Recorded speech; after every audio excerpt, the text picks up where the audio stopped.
You know, I was thinking about how we live in this absolute pressure cooker of an attention economy. Right. It feels like every single thing is fighting for a slice of our brain. Every app, every notification, even my fridge is beeping at me. The world is just constantly screaming, "Look at me! Focus on me!" It is exhausting. I mean, we are just chronically overstimulated. Our baseline state has become this sort of low-level hum of distraction. Exactly. So imagine this. An artist hands you a record or, sends you a Spotify link and says, "Here's my art. Please do not listen to it." Do anything but listen. Right. Put it on, walk away, ignore it. And that is the paradox we are unpacking today. We are taking a deep dive into the world of ambient music. And, before you roll your eyes and think, oh, great, elevator music or those whale sounds for sleep playlists, that is not what we're talking about. No, not at all. This isn't just background noise. No, we're going much deeper. We're looking at this really fantastic column by MMR. It's called Ambient, From Listening Music to Feeling Music Too. And the core idea is, well, it's fascinating. It says ambient isn't just a genre like jazz or rock. It's a philosophical tool. Right. It's about a fundamental shift from music as a foreground narrative to music as environmental infrastructure. Infrastructure is such a heavy word for music, isn't it?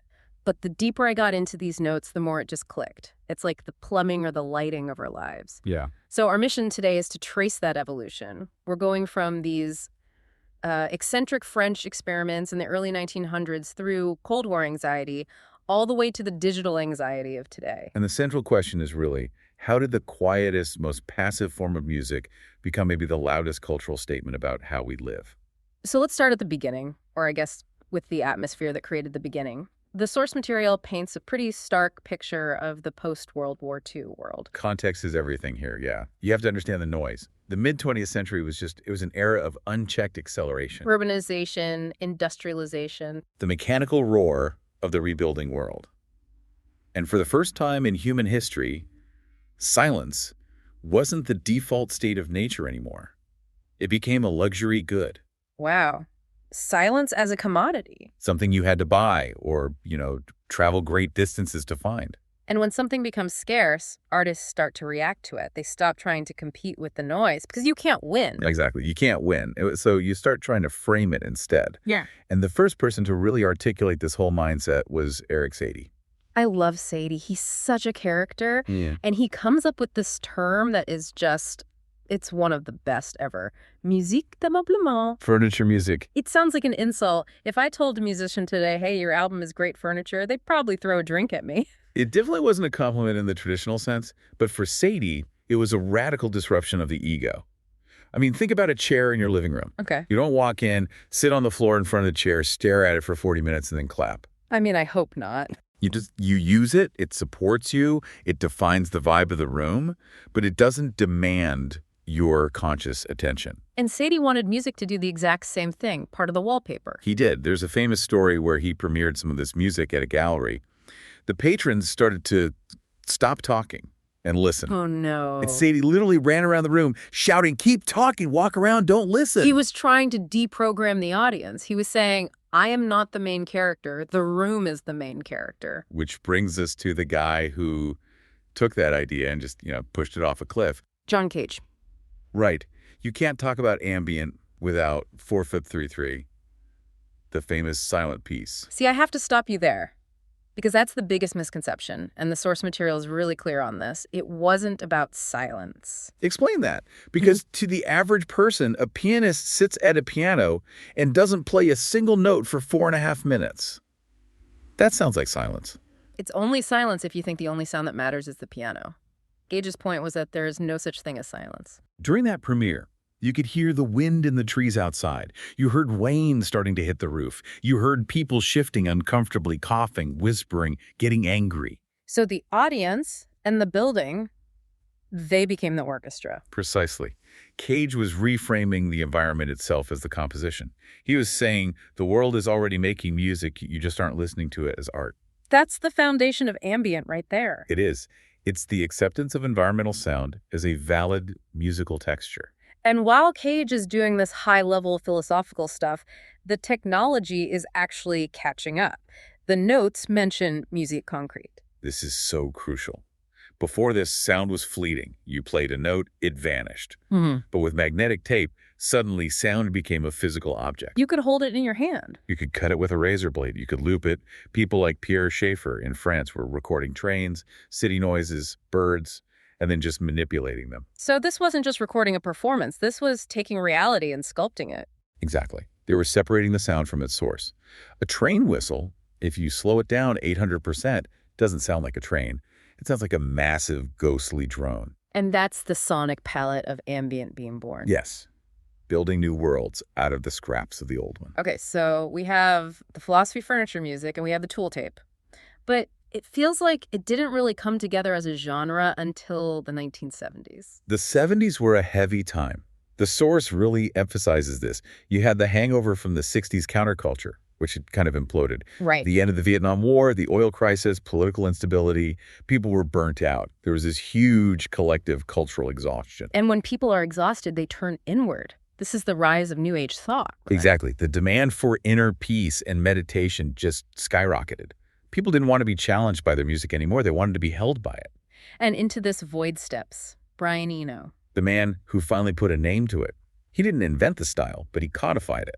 And the source points to 1978, Ambient 1, Music for Airports. And the title isn't a metaphor. Well, it's literal. This is my favorite anecdote in the whole piece. He was stuck at an airport in Cologne, right? And the music playing was just awful. Awful. Annoying, loud, cheesy elevator music. And Eno thought, this is all wrong. Airports are stressful.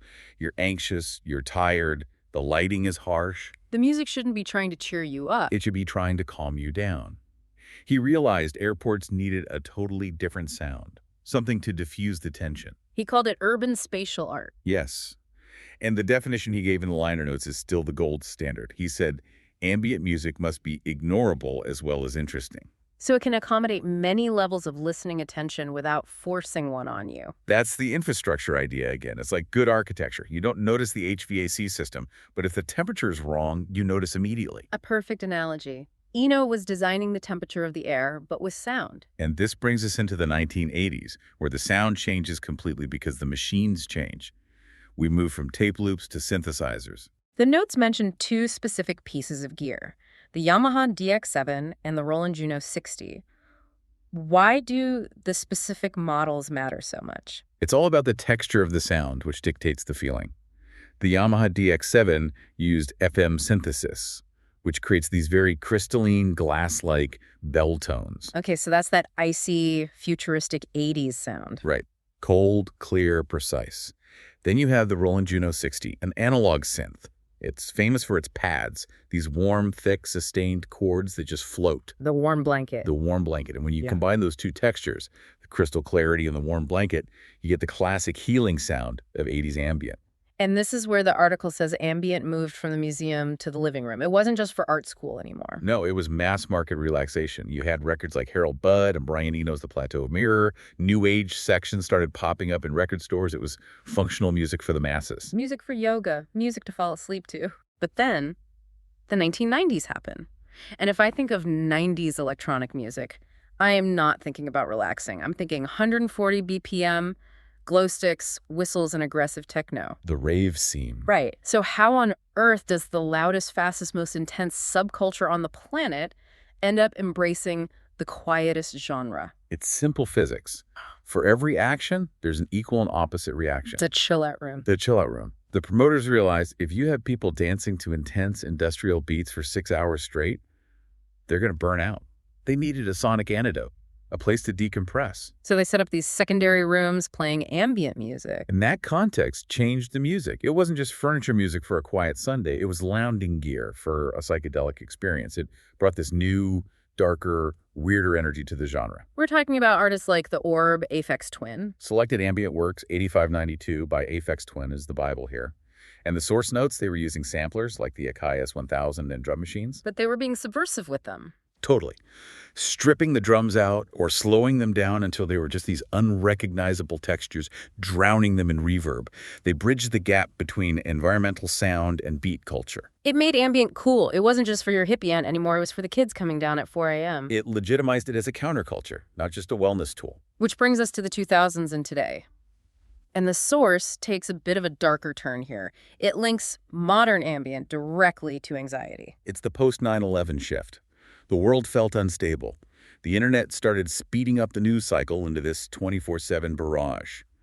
The notes argue we moved from listening to experiencing. We stopped looking for art and started looking for a shield. A sonic shield against the world. Exactly. And the tech shifted again. We moved to DAW's digital audio workstations, like Ableton Live. The key feature there is the loop. The infinite perfect loop that never resolves. And that leads us directly to what we see on YouTube. The lo-fi hip-hop radio beats to relax study to. You know, the anime girl writing in her notebook forever. The source calls this life music. It's fascinating. It's ambient repurposing the aesthetics of the past vinyl, crackle, old jazz samples to comfort us in the present. It's purely functional. It's digital furniture music. We're back to Satie. It is literally digital furniture. If you work from home, your environment is your computer screen. That's your room.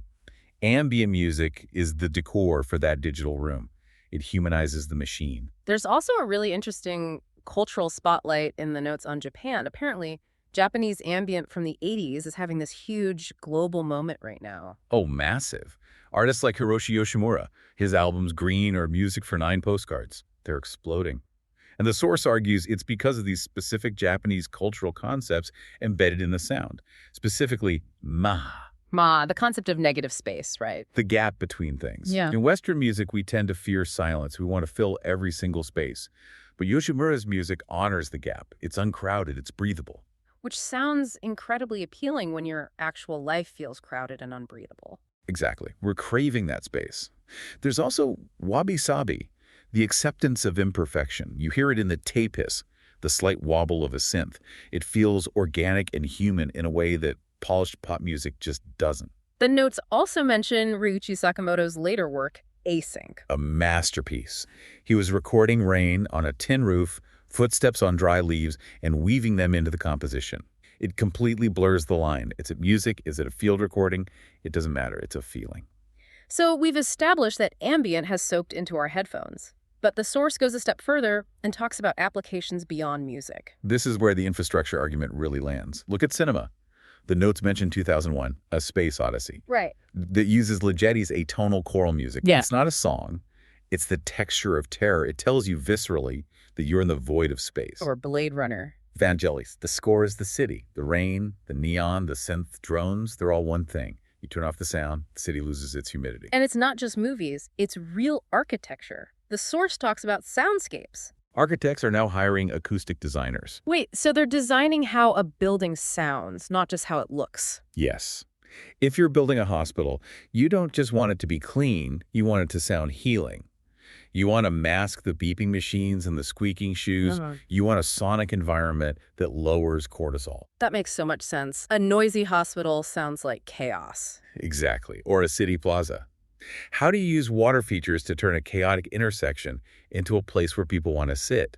That's ambient thinking applied to concrete and glass. And speaking of hospitals, there's the direct therapeutic angle. Treatment music. It's a recognized field. Doctors use ambient playlists for pre-op relaxation to lower heart rates. It's more effective than some mild sedatives. What about binaural beats? I see ads for this stuff all the time. There's real science there. Yeah. It's about playing 2 slightly different frequencies in each ear.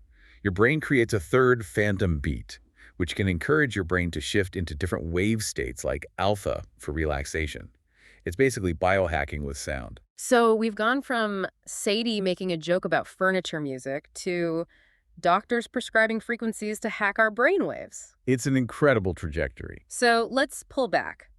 We started with the idea of ignoring music, but it seems like ambient is actually about being more aware. That's the key insight.